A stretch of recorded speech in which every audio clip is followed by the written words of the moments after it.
Bonjour à tous, bienvenue sur SVM6. Donc pour cette nouvelle vidéo, je vais vous proposer deux thèmes différents.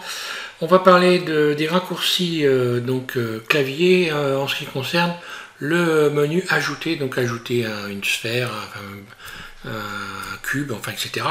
Donc tous les objets que l'on peut ajouter, on peut utiliser des raccourcis clavier pour encore une fois gagner du temps, enfin plus ou moins, ça dépend quel objet on rajoute, mais bon, on va en parler puisque c'est intéressant de savoir ça. Comment on peut donc à partir de cette liste ajouter, utiliser des raccourcis clavier. Et puis également ce que je vais vous proposer, c'est de modéliser, puisqu'avec les nouvelles versions de Blender on a des outils qui vous permettent de modéliser très rapidement des objets à partir de profil, donc d'objet. On va juste utiliser le profil d'un objet pour créer un objet complet. Et je vais vous expliquer les différentes façons de procéder pour faire ça. On utilisera donc, on verra, je vais utiliser une image de fond d'une corniche par exemple pour créer des murs directement avec des corniches et puis des plinthes. Donc vous allez voir qu'on va faire ça très très rapidement. Alors en ce qui concerne les raccourcis, donc on est sur la version 2.93 de Blender. Alors en ce qui concerne les raccourcis donc du menu Mesh ici, donc ajouter de différents objets ici. Donc voilà, ici je peux rajouter donc une sphère, etc., etc. Donc lorsque vous regardez ici les Mesh, vous voyez un trait qui est juste en dessous de Mesh. Donc en fait, là, pour venir chercher ce menu-là, il faut faire un CTRL A.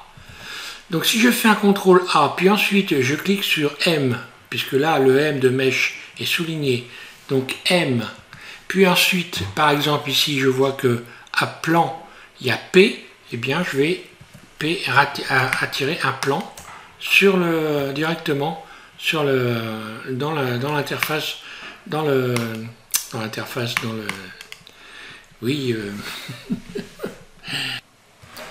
la scène évidemment. Donc, je vais la supprimer, Shift, on va recommencer, Shift X, supprimer.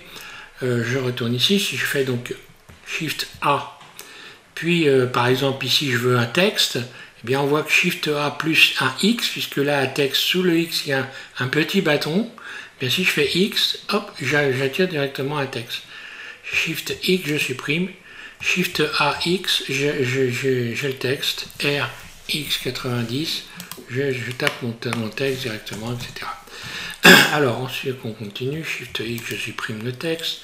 Shift A, ici je vais donc, par exemple, je veux rajouter un cercle. Alors si on regarde ici, ou une sphère, par exemple une sphère, on voit que ici on a Mesh, donc le M, puis ici on a le S de sphère qui est souligné par un petit trait.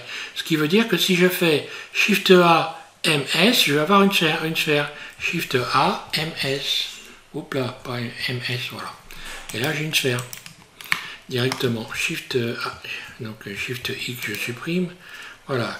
Et là, comme ça, ben, on peut aller chercher tout ce qu'on veut directement. Alors, bon, l'idéal, c'est peut-être pas de tout apprendre les raccourcis clavier, mais bon, par exemple, les objets qu'on va chercher souvent, comme par exemple le cylindre, si je fais donc Shift A, MY, voilà, je vais directement chercher un cylindre. Je supprime. Dans les raccourcis clavier, donc je ne sais pas si j'en ai déjà parlé, mais lorsque vous avez votre curseur 3D qui se promène comme ça, vous pouvez faire un Shift C et vous ramenez votre curseur au centre de la scène directement. Dans les raccourcis également, il y a une chose qui est intéressante. Si vous avez fait par exemple un menu raccourci, un menu favori.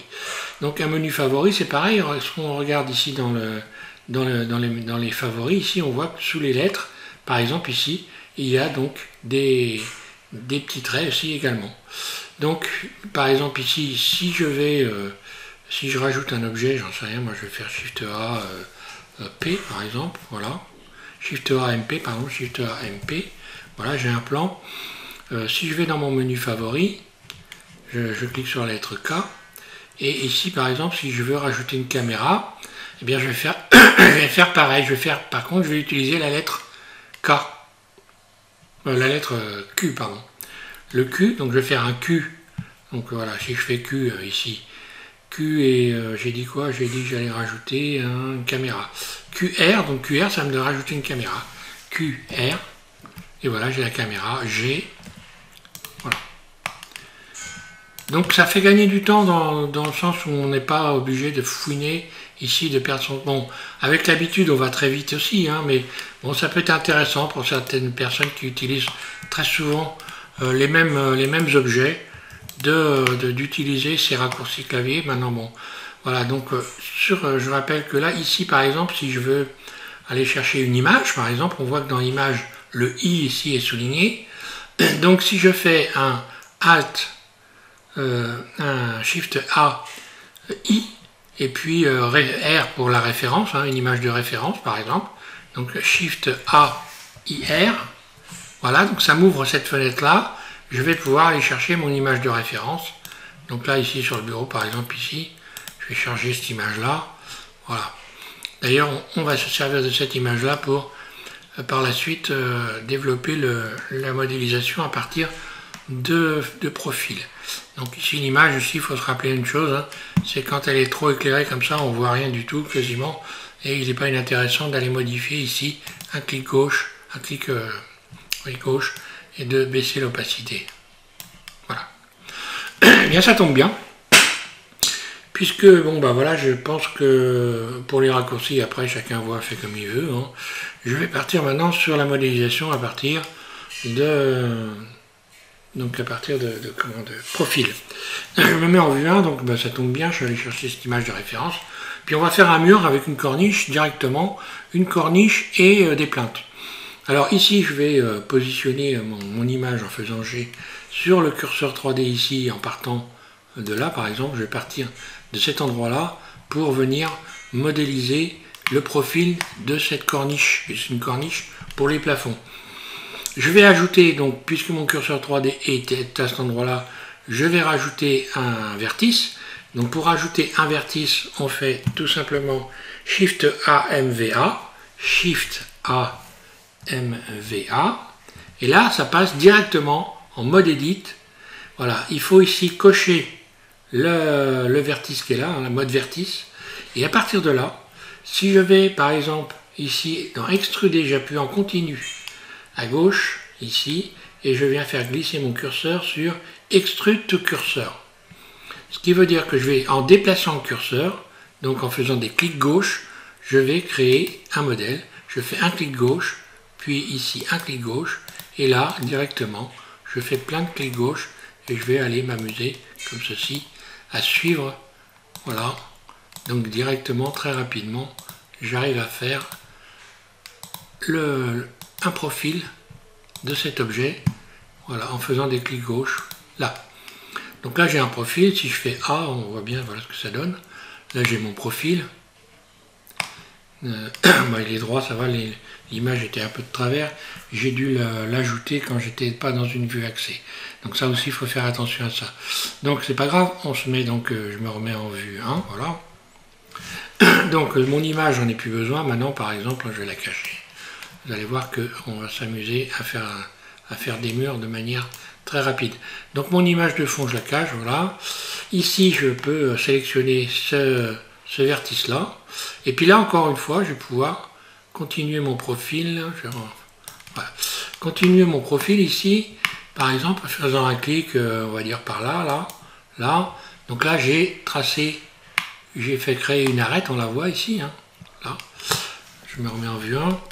Et puis par exemple, je vais faire une plainte en me servant, en utilisant, alors là je vais faire un G pour bien, en utilisant la grille par exemple, voilà, ici, un clic ici, puis un autre clic là et un autre clic là. Voilà. Donc là, j'ai un profil de mur avec une plainte en bas. Si je sélectionne tout A, que je me mets en vue 3 par exemple, puis je fais donc extrude, un clic roulette pour venir, donc comme ceci, me mettre dans les axes, et bien voilà, là j'ai un mur que je peux parfaitement modifier, donc un mur avec, évidemment là on voit bien que les dimensions ne seraient pas les bonnes, donc je vais faire un Alt Z pour me mettre en mode transparent, puis C, je sélectionne la base ici, et puis là je vais faire par exemple un SZ pour venir refaire en sorte que la plainte corresponde, puis un GZ par rapport à un mur, SZ, voilà. Je retravaille un peu mes proportions, ce qui va me donner Alt Z, je sors du mode transparent, ça me donne ça. Donc maintenant, par exemple, pour continuer le mur, si je devais avoir un mur ici avec un angle à 90, je vais me mettre en vue de dessus. Et si je me mets en vue de dessus, voilà ce que ça donne. Là, je ne peux pas utiliser l'outil cisailler dans ce sens-là. Pour pouvoir utiliser l'outil cisailler, je vais faire tourner la scène en cliquant sur le 6, comme ceci, jusqu'à temps que ma scène devienne à cet endroit-là. Mode transparent, un clic droit pour désélectionner tout, puis C, je sélectionne toute cette partie-là. Et là, je vais utiliser l'outil cisailler que l'on retrouve ici dans Mesh, qui permet de créer des angles à 90 degrés sans déformation. Donc ici, je vais aller donc dans transformer, et puis vous avez cisailler ici. Voilà. Donc il y a aussi un raccourci qu'on retrouve ici, hein, donc qui est Majeur CTRL Alt S, mais bon, voilà. Je fais ça, et là, lorsque je bouge ma souris, vous voyez ce que ça donne. J'obtiens ceci. Donc je fais un clic gauche. Ici, j'ai une petite fenêtre, et cette fenêtre, bien, on voit que là, j'espère que j'ai bien fait la bonne sélection. Oui, c'est bon. Vue de dessus. Voilà. Donc ici, je vois moins 0,66. Il faut que je mette, pour avoir un angle à 90 degrés, moins 1. Là. Puis, donc là, on voit que c'est venu faire une coupe. Puis, extrude, un clic roulette. Et par exemple, ici, je vais mettre un plat en faisant un SX. Donc, la valeur X ici, S, donc la surface sur X est égale à 0. S. X0, voilà, là je viens remettre les choses à plat ici, et là ouais, voilà, j'ai un mur tout simplement. Je pourrais directement, même à partir de ce mur là, par exemple, pourquoi pas utiliser ici un modificateur donc miroir. Voilà, donc qu'est-ce qui se passe ici? Modificateur miroir. Si je me mets en mode edit, je peux déplacer les éléments pour venir les souder. Regardez, il n'y a pas besoin forcément d'utiliser des empties. Je vois qu'il y en a qui utilisent des empties pour se servir du miroir. Ça sert strictement à rien. Je sélectionne tout A, et en mode edit, je vais déplacer G, de venir comme ceci. Alors là, la troncature, je la mettrai après. Hein. G, donc X, GX, là. On voit que là, je suis venu remettre les choses dans l'ordre. Maintenant, à partir de maintenant, je mets troncature. Et là, je vais venir souder en faisant un GX, voilà, en rapprochant les éléments comme ceci. Un clic gauche. Là, on voit que ça dépasse légèrement. J'augmente cette valeur, là, un peu légèrement. Et normalement, si je fais un GX, là, voilà. Là, c'est soudé, pas de problème. Lorsque je reviens ici, j'ai bel et bien une décloison.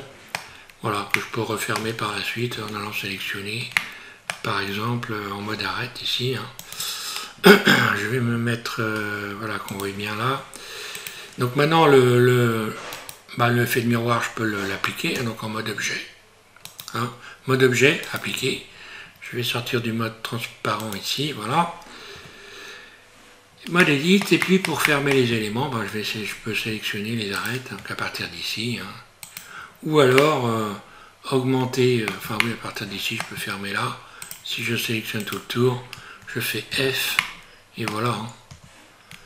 Et là je vais tout sélectionner, je vais passer au-dessus de la grille en faisant un G et Z, voilà.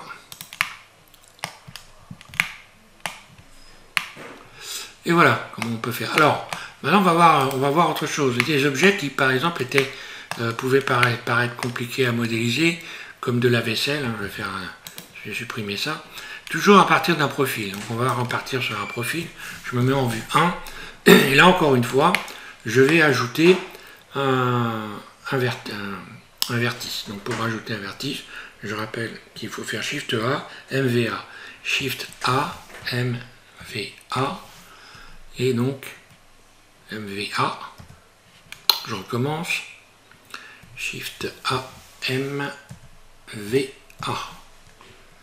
et entrée. Voilà. Donc une fois que j'ai fait ça, il faut donc sélectionner ici ce vertice surtout, parce que sinon si on est dans le mode arrête, Si on fait une extension du vertice, il va juste le déplacer, mais il n'y aura pas d'extension. Je le sélectionne en cliquant sur le A, et je vais faire une forme de vase par exemple. Donc en utilisant toujours ce curseur, l'extension au curseur ici. Voilà. Donc je me place sur la grille ici, voilà par exemple. Là j'ai fait un clic gauche, on voit que j'ai Z, je vais le remettre bien comme il faut pour que ce soit plat, voilà. Et là je vais faire une forme de vase, voilà. Par exemple. Voilà. Donc là j'ai ça. Donc si je sélectionne tout, ça me donne ça. Hein. Par exemple ici, bon, bah, comme la forme n'est pas très belle, je vais utiliser, pour venir arrondir un peu les angles, je vais utiliser la boîte à outils Loop Tool. Soit en utilisant mon menu favori. Donc mon menu favori, si je veux utiliser Loop Tool, hein, mon menu favori c'est donc ici L. Donc si je fais KL, voilà, j'ai donc la possibilité directement d'aller ici. Et si je fais KL pour aplatir, donc, ou pour relaxer, ça va être R. Donc si je fais K, désolé, A, K, donc j'ai dit K, donc c'est R. Après, il faut les apprendre par cœur. K, L, R, R.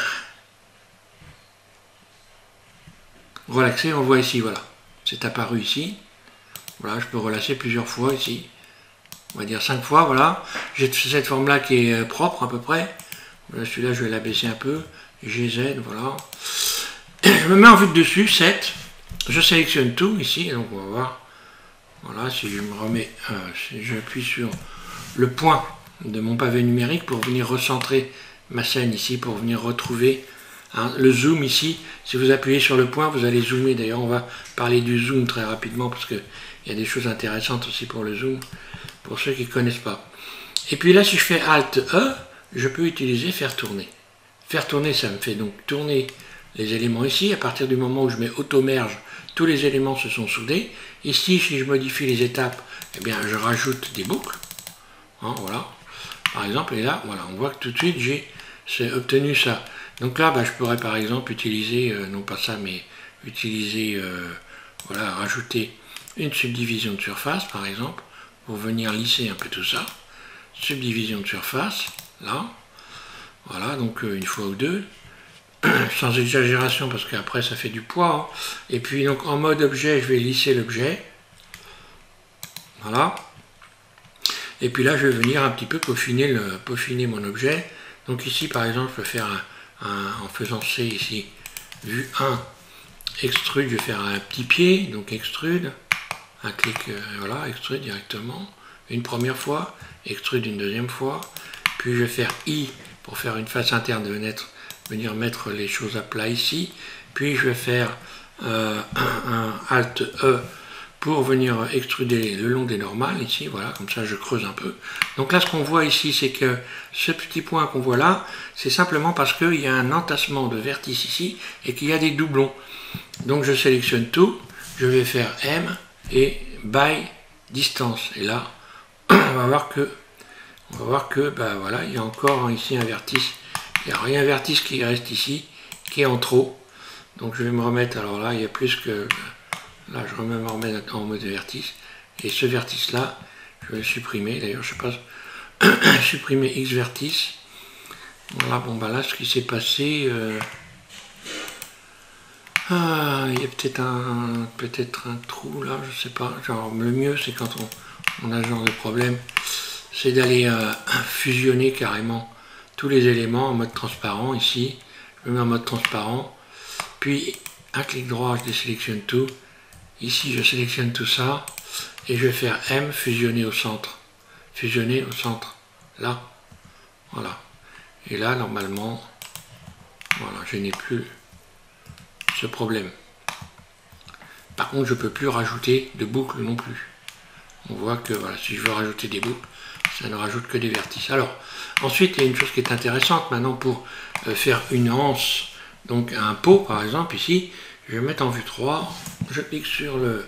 je passe en mode Edit, et par exemple, si je voulais faire une anse à mon pot, je peux parfaitement maintenant sélectionner les faces, et donc, grâce, bon, par exemple, je vais sélectionner cette face-là, je suis en vue 3. Et donc comme j'ai sélectionné ici extrude au curseur, je me mets en vue 1. Et maintenant je vais pouvoir cliquer comme ceci pour faire monter une anse. Là. Clic, clic. Voilà, j'ai plus qu'à me mettre en face. Alors bon, là je la fais vite fait, hein. En face d'une face ici. Cette face-là, je la sélectionne et je vais utiliser ici, on va ici aller dans relier les boucles ici, hein. Donc on va dans arrête, puis relier les boucles, vous avez ça, donc ici, relier les boucles, voilà. Et là j'ai fermé. Après je peux modifier mon lance, hein, si je me mets en vue 3 par exemple, je peux modifier l'épaisseur. Donc là, j'ai juste qu'à sélectionner ici, hein, les éléments. Donc là, je me mets en mode transparent, par exemple. Puis là, je vais sélectionner ça. Je peux modifier la largeur. Alt Z, je sors du mode transparent. Puis je vais faire un SY, pardon, pour venir éventuellement l'épaissir. Un SZ pour la réduire, ou une surface, par exemple, en vue 1. S. SZ. Une rotation, voilà, je peux modifier comme ceci. Donc là, si je faisais une rotation, il faudrait que je désélectionne ça. Rotation par rapport à la vue, voilà. Ici, par exemple, je pourrais aussi faire une rotation à partir de ça. Modifier, par exemple, déplacer ici. Rotation, G.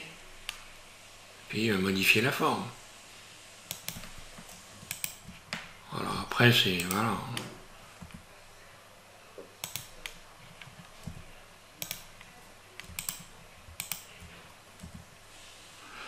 Donc là, j'aurais dû peut-être aller un petit peu moins vite pour faire la lance, hein, une rotation, voilà. Mais après, je peux modifier, puis éventuellement, je peux en supprimer quelques-uns ici de manière à avoir que ça soit plus facile, hein. Il y a toujours des astuces, hein, pour venir remettre les choses comme il faut. Là, je fais donc un X dissoudre les arêtes, hein. Shift X, dissoudre les arêtes, voilà. Après, les arêtes, je peux en rajouter. Rotation, voilà, il y a toujours un moyen de trouver une astuce pour venir arrondir les angles. Là, j'ai pas dû faire la bonne sélection, voilà, je me disais aussi X dissout les arêtes, voilà, je me remets en vue 1. Des fois, ça peut être intéressant de... Comme quoi, des fois, il faut réfléchir, hein, quand on a... Des fois, on va chercher des solutions. Et puis là, si je rajoute des boucles, hein, voilà, en faisant G, je peux venir ici rajouter une boucle là. Puis G, venir arrondir légèrement. Donc là, ça va tout de suite être plus facile. GX, voilà. GX. Voilà des astuces à utiliser pour venir remettre les choses en place, voilà. Si je voulais aplatir l'ensemble ici, je sélectionne par exemple cette face-là, celle-là, puis j'appuie sur CTRL, je sélectionne cette face-là, et là, si je fais une face interne, voilà, I, je bouge légèrement, et j'ai aplati l'ensemble. Voilà. Donc à partir d'un profil, on peut faire plein de choses, hein. Regardez, jusqu'à dernièrement, enfin il y a déjà un petit bout de temps maintenant, mais j'avais modélisé un champignon. Bien là, si je fais donc Shift A, MVA, Shift A, MVA, puis ici je clique sur vertice, bien voilà, mon champignon, c'est très simple. Donc là, j'ai gardé la possibilité d'extruder directement en déplaçant le curseur, un clic gauche, puis voilà, le pied du champignon, le chapeau du champignon. Je viens me recoller ici, en plein milieu là. Vue de dessus, 7. A, je sélectionne tout. Je clique sur le point de mon pavé numérique pour venir recentrer ma sélection. Et puis Alt E, faire tourner. Et voilà. Ici, voilà, j'ai à partir du moment ici, auto-merge, c'est bon. Et voilà. Je peux donc lisser mon objet, je peux le subdiviser. Voilà, on va faire une subdivision de surface, vite fait. puis mode Edit. Ici, je viens dans Objet, lisser, puis ici, je retourne ici. Hein, alors là, je vais vite parce que c'est pour les gens qui sont abonnés à la chaîne, vous savez ce que je suis en train de faire. Hein. Donc voilà.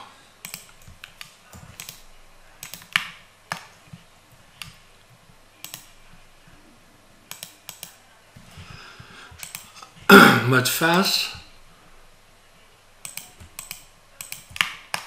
I, G, Z, enfin voilà, bon peu importe, là j'ai un peu abusé, mais bon voilà, donc on voit qu'à partir de profil, on peut faire beaucoup de choses. Je vais supprimer, Shift X, supprimer. Maintenant je vais vous parler aussi, en profiter, désolé j'ai la voix un peu abîmée en ce moment. Donc avant de finir, je voulais vous parler également des outils de sélection et de zoom. Donc avant de finir, voilà, je vous ai donné quelques petites astuces pour venir zoomer des objets, pour venir faire des sélections rapides. Alors je vais partir, on va dire, je vais ajouter une sphère. Donc si j'ajoute une sphère avec les raccourcis, je vais faire donc Shift A, M, S, c'est une sphère, ok. Et puis donc pour zoomer, on a donc la possibilité de bouger la roulette, comme ceci. Soit je bouge la roulette, soit j'appuie sur CTRL et je bouge ma souris en faisant un clic roulette en continu, ici. On voit que je zoome. On peut également en mode Edit, donc ici par exemple je suis en mode Edit, sélectionner un groupe de cubes, peu importe, un groupe quelconque, et en appuyant sur le point de votre pavé numérique, vous pouvez directement, comme ceci, vous rapprocher de l'endroit que vous avez sélectionné. Si je sélectionne cette face-là, j'appuie sur le point, et bien voilà, je vais donc directement zoomer sur la partie qui m'intéresse. Je peux cacher des éléments, par exemple, si je fais donc un Alt B, et que j'utilise ici donc l'outil de sélection par zone, comme ça, cacher donc des éléments comme ceci. Alors il faut savoir que ça passe à travers quand on fait ça, et que si par exemple ici je devais sélectionner une arête, eh bien le Blender lui considère que en fait l'objet est normal, et si je subdivise par exemple cette sélection là, voilà, je vais aller subdiviser cette sélection, et donc j'ai rajouté des vertices, hein, on le voit ici. Lorsque je vais venir donc faire Alt B pour revenir à la normale, eh bien on voit que ça a donc découpé toute la partie. Contrairement, si j'avais fait utiliser donc cacher, un mode cacher quelque chose, par exemple, ici je vais refaire l'inverse. Hein. Quand on cache, c'est différent.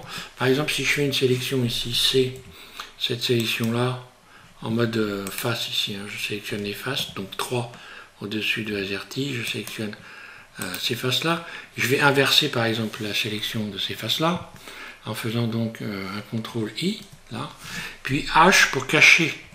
Voilà. Donc là, j'ai caché toute la totalité. Et là, si je sélectionne une arête, quand j'ai caché, par exemple, ici, Alt, un clic droit, enfin une boucle du moins, et bien là, si je la subdivise, on va voir que ça ne subdivisera que l'élément qui a été, qui est resté visible. Subdivisé, voilà. Maintenant, si je fais Alt H, on va voir que si je me mets en mode vertice, ici, donc, on a bien là, cette partie-là qui est subdivisée, alors que le reste ici ne l'est pas. Voilà. Voilà, donc les zooms, hein, CTRL, en continu, j'appuie sur la roulette de ma souris, je zoome, dézoome, je passe à travers les objets, j'appuie sur le point, en ayant fait une sélection, j'appuie sur le point de mon pavé numérique, j'amène directement ma sélection ici. Hein. Voilà, donc ça je tenais à en parler, puisque ça c'est des choses qui est intéressant de savoir quand on veut gagner du temps, puisque en ce moment, le sujet des différents tutos que je fais, c'est justement gagner du temps, accélérer sa modélisation pour éviter de traîner des fois sur des modèles qui sont simples, et puis donc qu'on met un temps infini à réaliser, parce qu'on n'a pas utilisé les bons outils. Voilà, merci à tous de suivre SVM6. Merci aux nouveaux abonnés, encore une fois. J'en profite maintenant pour vous remercier, puisque vous êtes toujours plus nombreux à vous abonner à la chaîne. Et puis voilà, donc prochain tuto, je vais probablement encore développer sur les outils. Et je pense qu'on va cette fois-ci, dans le prochain tuto, parler de tous les outils qui sont là, pour ceux donc qui débutent, et puis éventuellement pas forcément que ceux qui débutent, parce que là, il y a beaucoup d'outils dans cette barre d'outils ici, qui sont pas forcément connus. Puis on verra aussi parler des outils qui sont dans les listes ici. Hein. Alors moi, je les utilise pas tous, mais bon, il y en a beaucoup quand même. Hein. Donc je vais essayer de développer là-dessus pour les prochains tutos. Voilà, merci, bon courage, amusez-vous bien avec tout ça.